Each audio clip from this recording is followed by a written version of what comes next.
You know, being an Elden Ring challenge runner isn't as easy as you might think. You probably think your life is hard, working back-breaking manual labor under the burning sun. Or perhaps you spend soul-draining hours in the office of a billion-dollar company that will never care about you, just waiting for the sweet release of death. But do you ungrateful wage slaves ever stop and think what it's like trying to come up with new challenge runs 6 months after the release of the game, when the bottom of the barrel has been scraped for all it's worth, when every incantation, sorcery and weapon has been used to kill the Elden Beast? Hell, at this point people have even started resorting to dance pads. How is that even possible? And on my quest to find new content, I encountered true despair. Maybe there really were no good challenge runs left. Maybe Elden Ring has been milked for all that it's worth. But then, after countless hours of scouring the bowels of Fextralite, I found one small glimmer of hope. That's right, lads. You didn't really think I was done beating this dead horse, did you? Of course not. Because today, we've got wind magic. But surround, what is wind magic? Good question, idiot. Because wind magic isn't actually a thing. But there are wind-based weapon arts. And thankfully, this challenge run hasn't been done yet. Christ, I'm really scraping the bottom of the barrel here. Step 1 of the wind-only run was to make my character look like Aang from Avatar.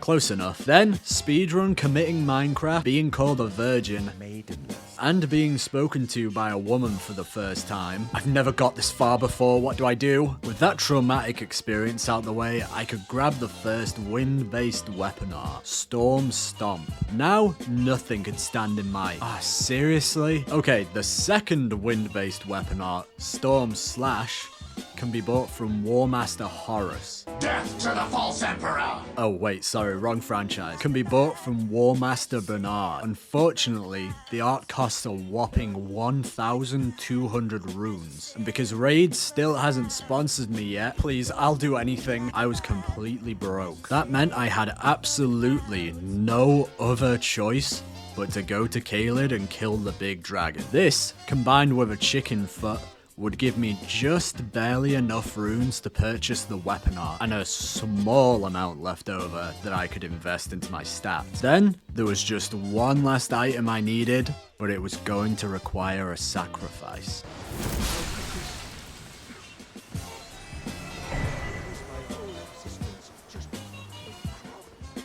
And with that, we could begin the run for real. And Storm Slash is pretty decent. But the only downside being if I got too close to Margit, I would damage him with my sword instead of just the wind. This meant I'd have to start again. Oh! I didn't mean to do that. I hit him with my sword because I ran out of FP. Okay. Damn it. Who says I don't have integrity? Other than that happening twice, and running out of FP twice, Margit the Fell got felled easy. This would give us access to Stormveil, a place where we can find 2 new weapon arts. First one unfortunately requires us to fight some government drones, do a minor obstacle course, have a minor heart attack because I forgot about this part, and finally grab Storm Assault. A weapon art that, although it looks cool, I can't use because the damage is done with the actual weapon and not the wind. Luckily, the second weapon art in Stormveil, Storm Caller, uses the wind for its damage.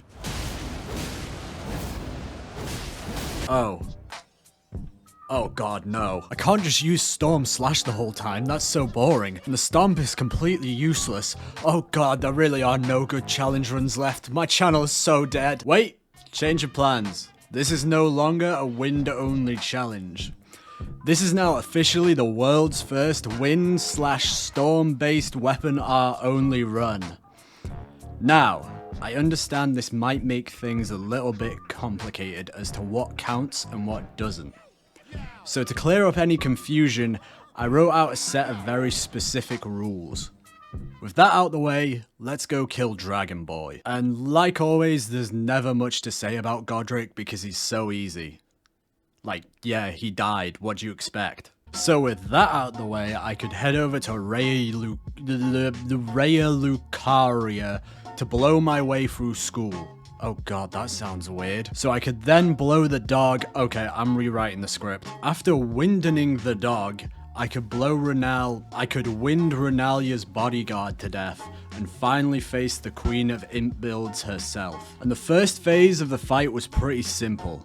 All I had to do was use Storm Slash on the kids, and then spin to win on Renalia like a gambling addict down on his luck. In phase 2, I just had to knock her off balance with some slashes, and then keep spinning and winning.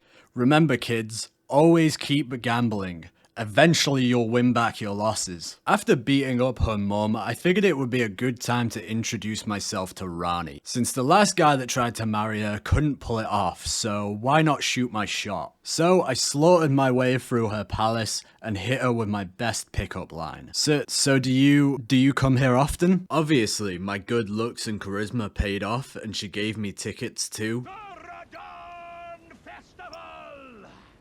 featuring all of your favorite characters like the bull goat guy, the bowling ball, everyone's favorite furry, the woman, Alexander the warrior jar. Oh, yeah, that's right. And a toxic PvP player. Unfortunately, they all lost their tickets, so I was gonna have to take on Radahn by myself, and this was brutal. I got smashed and bashed repeatedly, and then after being humiliated by attempting the shield exploit twice, I was left with no other choice but to fight Radahn legitimately. Since Stormcaller would get me hit every time I tried to use it, I kept my distance with Storm Slash, which meant the only thing I had to worry about was the lean rocks. And once I timed those right, Radahn went down easy. Completely unrelated to my fight with Radahn, somebody told America that Limgrave had oil, resulting in an indiscriminate drone strike. With that out the way, I headed over to the Atlas Plateau to break into the big city, but the entrance was blocked by this guy. And while normally the Tree Sentinel is a nightmare, now that I got a halberd with bleed on it to do Stormcaller, nothing could stop me. Not Ghost Godfrey, not Margit, nothing. Oh, wait, I've already used that joke. Let me try again.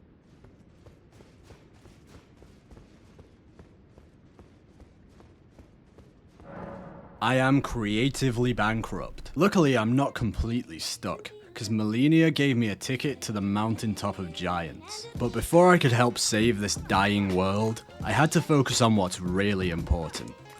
Getting laid. So I headed over to the crater left by America's diplomacy, where I could grab my future wife's cool looking knife, as well as the last storm slash wind slash whatever the hell this challenge run is anymore weapon art, from the second worst duo fight in the game, the vacuum slice.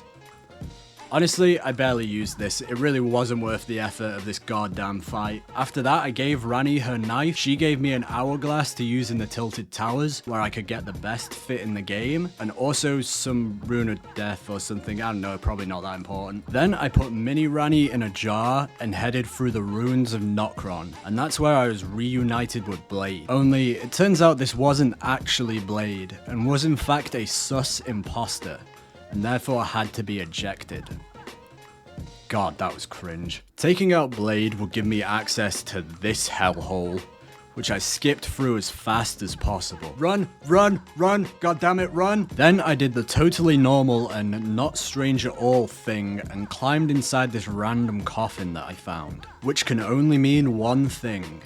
It's time to face the space anal beads. And somehow, despite playing my absolute worst and failing to dodge every single one of Astel's hits, I still managed to beat him first time. And by beating the space bead, I'd proved what a good husband I would be, and married the woman of my dreams. Now with the important stuff out the way, I guess we can go and save the world or something, I don't know. Which does unfortunately mean fighting my most hated boss in the game, the Fire Giant. And like always, this sucked. Although I got extremely close on my first attempt, it took me a very, very long time to get that far again.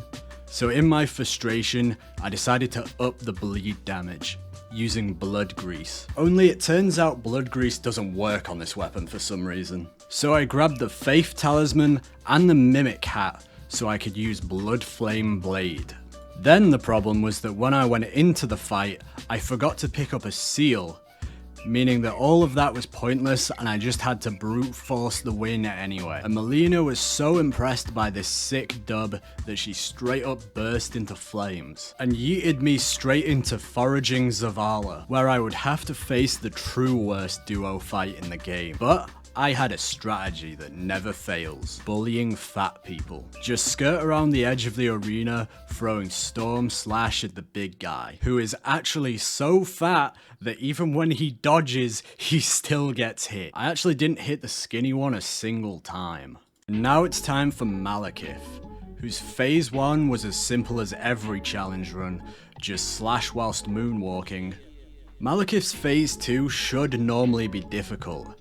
However, if you just stick close to his crotch, he'll do a combo that will simply pass over your head, giving you a few free hits. Completely unrelated to my fight with Maliketh, somebody must have told America that Lindell was hiding weapons of mass destruction, because the whole place got obliterated. Anyway, before getting into the final boss gauntlet, I had to pay Bok a visit. Do you think I'm beautiful, despite these looks? Remember kids, never lie to your friends.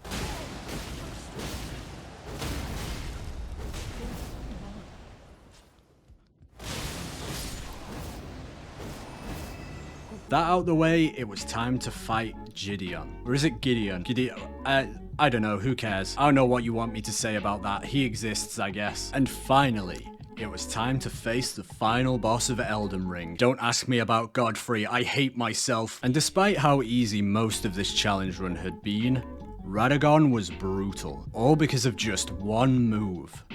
The great ender of challenge runs, Radagon's parry. A move so busted, it actually derailed my first ever challenge run with gravity only. A move that can parry literally every ranged attack in the game an endless amount of times. To counter this, I was gonna need a plan. My first idea was to use Storm Wall to parry Radahn, and then use Stormcaller whilst he's stunned to do the real damage. Big issue with that was that Raddy Boy can somehow parry a parry and just grab you by the neck. Me with one option: to perfectly time Storm Slash in between Radagon's moves so that he'd be unable to parry them. This would take many failed attempts, but eventually I would succeed, leaving just one obstacle between me and Ranni, the Elden Beast. A boss that normally I don't find difficult, but today I was just getting the worst RNG imaginable. With the beast throwing Elden stars, nebula, and waves of light at me all at once, meaning I would have to go back to the nightmare fight with Radahn all over again. But since I am the Michael Jordan of Elden Ring, it would take more than that to stop me. And eventually, I dunked on God himself. Now I could finally go on my honeymoon with Ranni. Wait, I just pressed the wrong button. I just got the wrong ending. Oh God, Ranni, God damn it. This wasn't the ending I meant to get. Oh, I am so gonna get divorced now. I hate this game.